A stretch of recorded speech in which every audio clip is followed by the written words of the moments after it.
y regalos con una aburrida conferencia. Pero ustedes sabrán perdonar porque esto es lo que se espera que ocurra en estas ocasiones. Y en primer lugar, quiero decir que las palabras iniciales deben ser para agradecer a la Universidad Nacional de La Pampa la distinción con que sus autoridades generosamente han decidido honrarme. Al señor rector, al decano de la Facultad de Ciencias Económicas y Jurídicas, a las autoridades de la universidad, a los profesores presentes, a los graduados y estudiantes de cooperativismo que están participando en las jornadas, a todos, muchísimas gracias por acompañarme en esta circunstancia. Y quiero decirles que debo manifestar mi satisfacción por hallarme en una ciudad y una provincia en las cuales las cooperativas han cumplido y cumplen un destacado papel al servicio del progreso social y económico de su población, especialmente en el campo de los servicios públicos y de la actividad agropecuaria. También deseo expresar mi complacencia por encontrarme en una universidad que ha puesto en evidencia su vocación por los temas del cooperativismo, tal como lo demuestra el Encuentro Nacional de Estudiantes Universitarios y Jóvenes Graduados Cooperativistas que se está realizando precisamente en estos días.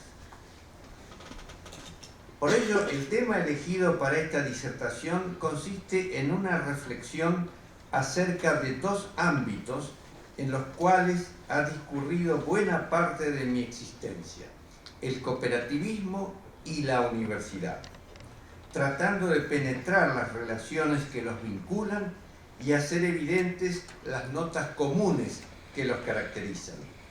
No se trata, por cierto, de un enfoque anecdótico o autobiográfico, sino de una meditación personal fundada en el estudio y madurada por la experiencia. Cuando surge el cooperativismo en su concepción actual, durante el apogeo de la revolución industrial en Inglaterra con las cooperativas de consumo y en forma más o menos simultánea en Francia y en Alemania, en una con las cooperativas de trabajo y en otra con las cooperativas de crédito y de comercialización agraria, la universidad ya era una institución varias veces centenaria.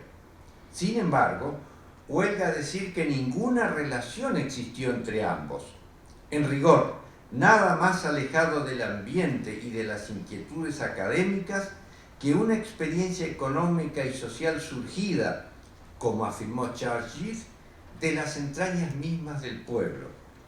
No sorprende, pues, que uno y otra se mantuvieran alejados entre sí durante largo tiempo y que aún hoy tengan todavía una relación que en muchos casos apenas va más allá de lo circunstancial. Es que las cooperativas, nacidas de las necesidades de la gente común, trabajadores industriales, agricultores, artesanos, se constituyeron según el patrón de sus propias circunstancias de lugar y de tiempo, adecuándose a los peculiares requerimientos de su subsistencia y desarrollo sin tener en cuenta postulados de doctrina alguna ni de teoría o pensamiento determinados. Ello así aún en los casos en los que fueron inicialmente promovidas por personas que tenían ideas sociales definidas, como William King y Robert Owen en Inglaterra, Wilhelm Raiffeisen y Hermann Schulze-Tellis en Alemania, o Philippe Boucher y Louis Blanc en Francia. A lo sumo, las distintas cooperativas tenían en común ciertos ideales de mejoramiento individual y colectivo y algunos principios para tratar de lograrlos, tales como el esfuerzo propio, la ayuda mutua y la organización asociativa. Pero no existía un cuerpo orgánico de teoría que les diera sustento, ni se asentaban sobre las ideas de un pensador determinado. aun cuando tuvieran influencia de alguno, como ocurría precisamente con Robert Owen en las cooperativas inglesas. Resulta comprensible entonces que no llegara a la universidad el interés por estas manifestaciones de la vida social, caracterizadas por su difusión entre sectores de menor significación económica y social, que procuraban resolver problemas de grupos reducidos y en general sin pretensiones de trascendencia al conjunto de la sociedad. En el campo de lo que hoy llamamos ciencias sociales, la universidad ha solido ocuparse del análisis de los movimientos que alcanzan a sectores importantes de la población o que involucran significativas cantidades de recursos, o bien al estudio de las teorías o doctrinas, generalmente elaboradas por sus propios integrantes, que tienen la pretensión de erigirse en sistemas que explican la organización social, económica o política, o que la cuestionan y postulan su transformación. De manera que no resulta extraño que el quehacer de la universidad y el cooperativismo transitara por carriles diferentes, sin contactos entre sí.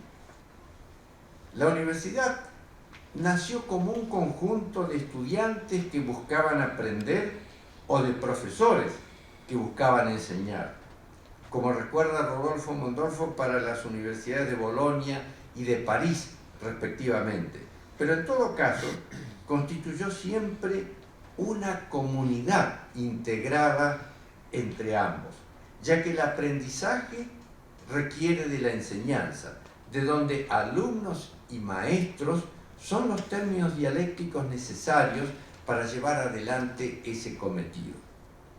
El sentido de comunidad que es intrínseco a la universidad conlleva la idea de agrupación que elabora en procura de un objetivo común. Precisamente allí radica el sentido cooperativo de la universidad. Se trata de una comunidad que trabaja organizadamente en pro del acrecentamiento del saber, enseñando unos y aprendiendo otros, según la idea de Karl Jaspers. Es una comunidad orientada al logro de los valores más altos del espíritu, valores que trascienden a sus miembros actuales y se proyectan hacia generaciones futuras en forma indefinida, tal como viene ocurriendo desde los orígenes mismos de la universidad en el siglo XI. Es un ámbito donde se cultiva el saber y el estudio en común, de manera compartida, como ya ocurría en la Grecia clásica, y no en forma individual y solitaria. Esta acción cooperativa de la universidad se mantiene y perdura, en tanto ella misma provee a su propia continuidad, formando a los maestros que transmitirán el saber acumulado a las sucesivas generaciones de estudiantes que habrán de ingresar a formar parte de la comunidad académica. De esta suerte, la universidad provee a su propia permanencia, a la vez que va incrementando el cúmulo de conocimiento a transmitir.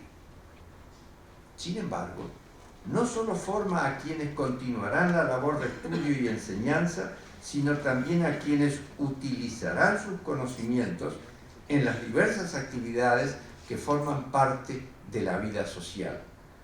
Esta comunicación del saber con fines prácticos ha sido históricamente un quehacer relevante de la universidad desde la Edad Media, que tuvo como caso precursor el de la medicina en Salerno.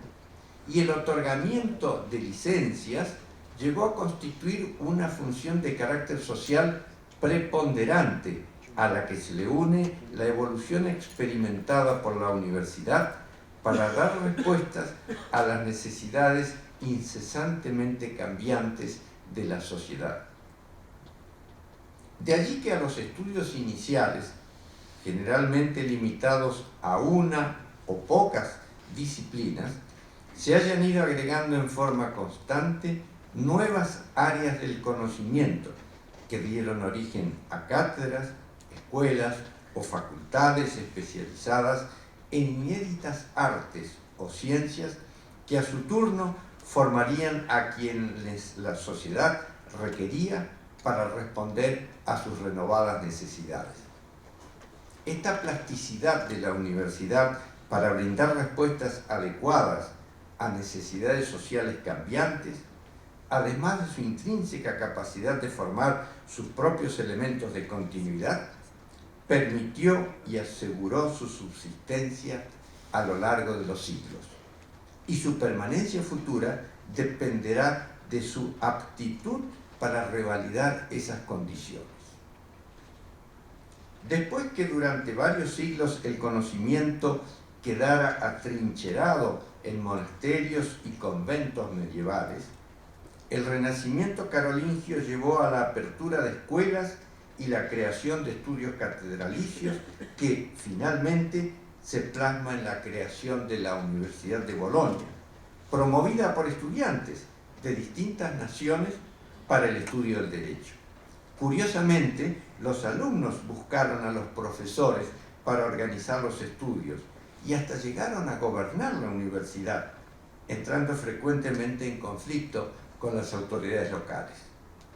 A partir de entonces, la universidad se convirtió en el reservorio del conocimiento, desde el cual se irradiaba tanto a quienes concurrían a ella para luego volver a sus lugares de origen, como al mismo tiempo a los que se formaban para ejercer en ella la función docente. Surgen así las dos funciones básicas de la universidad: investigar para producir y acrecentar constantemente el conocimiento y transmitirlo a los que concurren a formarse para desempeñar determinadas tareas en la sociedad. Investigación y docencia constituyen, pues, los pilares fundamentales del quehacer universitario. Ambos son necesarios y se coimplican mutuamente como términos correlativos. No puede darse el uno sin el otro. Y, como señala Ortega y Gasset, cada uno requiere de las personas adecuadas para su realización, que no suelen ser las mismas. Sin embargo, la evolución histórica y los cambios producidos en el entorno social han llevado a incorporar una función adicional, la llamada extensión universitaria, que en tiempos recientes ha adquirido notable importancia, al punto que suele llegar a equipararse a las funciones anteriores.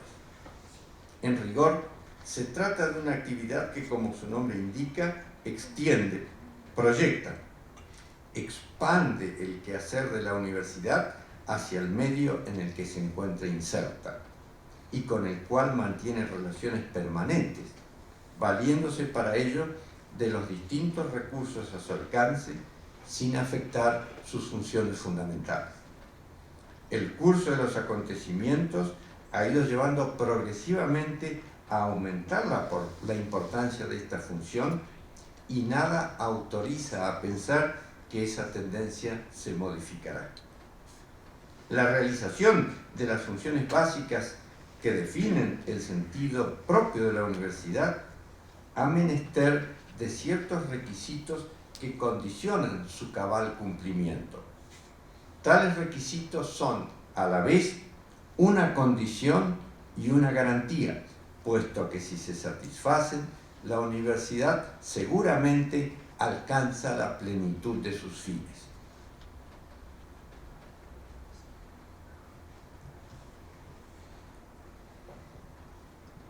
En primer lugar, enseñar y aprender exige libertad. No es concebible la actividad intelectual sin ella, puesto que el espíritu no puede desenvolverse en un ambiente sometido a cualquier forma de opresión. Seguidamente, la universidad requiere autonomía, es decir, que debe poder organizarse y desarrollar su quehacer conforme con sus propias necesidades y demandas, sin sujeción a imposiciones o directivas externas. Finalmente, para poder cumplir a cabalidad sus funciones, es necesario que cuente con recursos suficientes que le permitan desenvolverse con los medios humanos y técnicos apropiados. La ausencia de contacto entre cooperativas y universidad comenzó a encontrar algún camino de cambio cuando sucedieron dos hechos, a veces vinculados entre sí, aunque no necesariamente. Uno de ellos tuvo lugar cuando ciertas experiencias cooperativas alcanzaron un grado de desarrollo suficiente como para comenzar a ser advertidas por estudiosos que, consiguientemente, las tomaron en cuenta en su actividad académica. El otro sucedió cuando algunos miembros de la universidad, dotados de una especial sensibilidad social, se comprometieron personalmente en la actividad cooperativa y, al hacerlo, aportaron simultáneamente nuevos elementos de estudio para su propio quehacer académico. Lo sucedido en Inglaterra con Alfred Marshall es representativo de esta nueva situación, al igual que el destacado caso de Charles Gide en Francia. Sin embargo, estos no fueron los únicos casos entre los economistas, ya que Léon Barras y Wilfredo Pareto en Suiza constituyen ejemplos relevantes, al igual que Otto Gierke en el campo jurídico en Alemania, entre otros, cuyas visiones teóricas del cooperativismo iban desde la complementación del sistema del mercado hasta su completa sustitución. Lo cierto es que, especialmente a partir de fines del siglo XIX y comienzos del siglo pasado, comienza una nueva etapa de la relación entre la universidad y el cooperativismo, caracterizada por el interés particular de algunos profesores acerca de las cooperativas, lo cual contribuyó, obviamente, a potenciar un desarrollo teórico del cual el cooperativismo había carecido hasta ese momento. Si bien se trataba de casos aislados y dispersos, la contribución de estos académicos fue configurando la base de una verdadera teoría de la cooperación. Y a medida que esos aportes iban siendo mutuamente conocidos por sus diversos autores, fue creciendo significativamente el nivel de su interés y tejiéndose de manera paulatina una red de enriquecimiento y progreso común. La siguiente etapa habría de ser el paso, a veces no programado ni aún deliberadamente adoptado, de los esfuerzos teóricos individuales de determinados miembros de la universidad a la incorporación del estudio del cooperativismo de manera relativamente orgánica y sistemática dentro de la labor académica en forma regular. Un precedente destacado fue el de Ruskin College de Oxford, que dictó cursos por correspondencia ya a comienzos del siglo XX.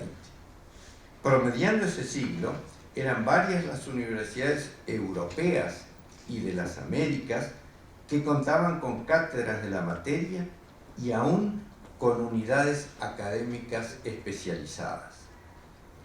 Este nuevo estadio implicó que la universidad viniera a ocuparse tanto del estudio teórico acerca del cooperativismo ocurrido hasta entonces, como también de la docencia o enseñanza de la materia, actividad inédita en el campo universitario. En efecto, por primera vez la universidad se ocupa de la enseñanza del cooperativismo junto con la de otras disciplinas y se produce una integración de diversas asignaturas en torno y a propósito de ella, puesto que comienza a estudiarse y enseñarse la economía, la administración y el derecho de las cooperativas. Especialmente en la década de los años 60 y 70 del siglo pasado, algunas universidades cumplieron una importante tarea de promoción de las cooperativas y de apoyo a la creación de centros universitarios de cooperativismo en países en vías de desarrollo. Ejemplos de esa labor fueron los institutos de cooperativismo de las universidades alemanas de Münster en los países de América Latina y de Marburgo en Asia y África. También se realizaron interesantes tareas de formación de recursos humanos del tercer mundo en los centros universitarios de Sherbrooke, Canadá, y de Wisconsin, Estados Unidos. De esa forma, la actividad de las universidades se proyectó internacionalmente, contribuyendo, con variado éxito, a ampliar el horizonte de sus propios profesores, a la vez que promovían experiencias similares en otros países. La labor de extensión en materia de cooperativas, llevado a cabo por algunas universidades tales como la de San Francisco Javier en Antigonish, Canadá, resulta paradigmática. En América Latina, ya al comienzo de la década de 1950, se crean los institutos de estudios cooperativos en las universidades de Puerto Rico y de La Plata, Argentina, con funciones básicamente de enseñanza. Posteriormente surgieron otros en distintos países, entre los que cabe destacar el de Unicinos en Brasil para estudios de posgrado y el Gabinete de Cooperativismo de la Universidad Nacional del Sur en Bahía Blanca para el dictado de materias optativas en distintas carreras. En algunos casos, la investigación y la docencia sobre el cooperativismo discurren por canales diferentes. Cuando esto sucede, la investigación corre ciertamente el riesgo de alejarse de la realidad y convertirse en una suerte de entretenimiento intelectual inconducente. Por otro lado, la docencia se convierte en una mera repetición sin hondura ni originalidad cuando no se halla apuntalada por la investigación. Este es el problema con el que frecuentemente se enfrentaron las universidades que acogieron el cooperativismo como parte de su quehacer académico. Y no son pocas las que aún no lo han resuelto, especialmente en el caso de las que cuentan solamente con actividad de enseñanza. A veces, las propias cooperativas o sus organizaciones de integración acuden a la universidad para promover que ésta se ocupe del cooperativismo y aún aportan recursos para el funcionamiento de institutos especializados de la enseñanza. Todo ello con la bienintencionada expectativa de que la universidad ayude a formar cuadros ejecutivos y dirigenciales que sean idóneos para llevar adelante la actividad de las cooperativas. Esa esperanza se funda en la creencia de que por el solo hecho de tratarse de la universidad se haya garantizada una formación adecuada, sin tener en consideración si ella cuenta con los recursos humanos propios adecuadamente preparados para realizar esa labor, especialmente si dispone de los investigadores que brinden los fundamentos específicos para la actividad docente y no solamente si cuenta con personal para impartir clases. La falta de atención a este aspecto ha llevado a no pocas desilusiones, tanto para las organizaciones cooperativas que no obtienen los resultados esperados, como para las propias universidades que se revelan incapaces de producirlos. Ello conduce a mutua desconfianza y decepción, y algunos intentos del movimiento cooperativo de crear sus propias universidades como forma de asegurar que ellas respondan cabalmente a su orientación y necesidades, no han demostrado aún que sean capaces de resolver el problema.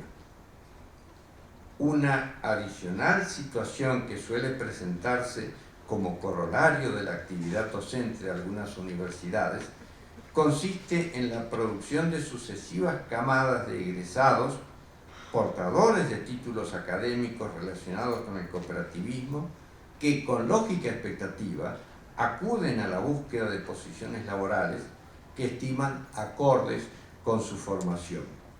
y con cierta frecuencia ocurre que por diversas razones no encuentran dichas posiciones, generándose la consiguiente frustración y el malgasto de esfuerzos personales e institucionales. En general, estos casos suelen producirse como consecuencia de la falta de ajuste entre las necesidades profesionales y laborales de las cooperativas y el producto que la universidad ofrece, o bien por cuanto a veces las cooperativas recelan de tales egresados y prefieren a los que exhiben títulos que se hayan acreditados como idóneos para el mercado empresarial en general. Empero, en este último caso, los portadores de esos títulos suelen no tener siquiera noción acerca de las cooperativas y sus características, puesto que a lo largo de sus respectivas carreras solamente se han familiarizado con otras formas de organización empresarial y fundamentalmente con las sociedades de capital. Empero, el aura de prestigio que rodea a tales carreras suele encandilar a quienes están encargados de reclutar los recursos humanos de las cooperativas. Lo antedicho lleva a pensar si no sería más fructífero, en lugar de desarrollar carreras específicamente vinculadas con el cooperativismo, como se ha hecho en muchos casos, a tratar de penetrar las carreras tradicionales con contenidos acerca del cooperativismo. Tal podría realizarse, obviamente, en las carreras de administración, de economía, de derecho y de contabilidad, entre otras. De esa suerte, los egresados de ellas, aún no siendo especialistas en cooperativismo, contarían al menos con ciertos conocimientos básicos sobre la materia que los habiliten, juntamente con su formación profesional general, para cumplir con idoneidad sus funciones en las cooperativas. Los acuerdos plenarios número 146 y 147, adoptados por el Consejo de Universidades en septiembre de 2017, acerca de la incorporación de contenidos sobre cooperativas en los programas de enseñanza de las carreras de abogado y de contador público, constituyen un paso importante en el camino adecuado.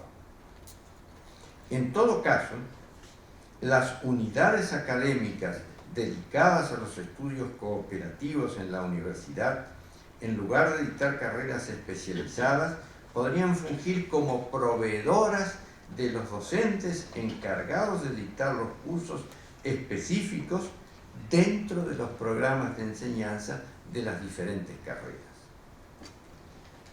Una tendencia que se viene acrecentando en época reciente consiste en el establecimiento de vínculos más o menos regulares y permanentes entre los centros o institutos de cooperativismo de las distintas universidades.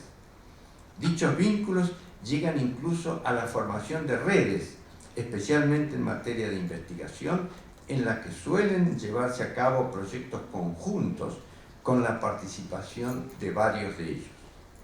Muestras de esta tendencia se encuentran entre universidades de Europa y de las Américas, las cuales contribuyen a potenciar el trabajo de los centros individuales, abriendo nuevas perspectivas y logrando un mejor aprovechamiento de los recursos humanos y materiales disponibles. Después de transcurrido más de un siglo y medio, la universidad y el cooperativismo parecen haberse encontrado de manera definitiva, aunque todavía no suficiente ni completa. Es como si todavía faltaran ajustes para asegurar una adecuada y eficiente compenetración entre ambos. La universidad todavía no se ha hecho cargo plenamente de la realidad cooperativa en sus diferentes aspectos, y el cooperativismo aún no se ha abierto e integrado plenamente al ámbito académico. Queda pendiente una profundización de vínculos que permitan resultados de mayor satisfacción mutua. En este camino, la complementación entre la investigación y la docencia, la presencia del cooperativismo en los programas de las diferentes carreras y el desarrollo de vínculos de intercambio y colaboración entre centros universitarios especializados, como así también los apoyos económicos y la financiación de proyectos por parte de las cooperativas, constituyen medios que pueden contribuir al logro de esos resultados. El cooperativismo y la universidad tienen una notable afinidad que proviene de rasgos comunes, fundados en el sentido de comunidad que anima a uno y otra para el trabajo en pos de un objetivo compartido.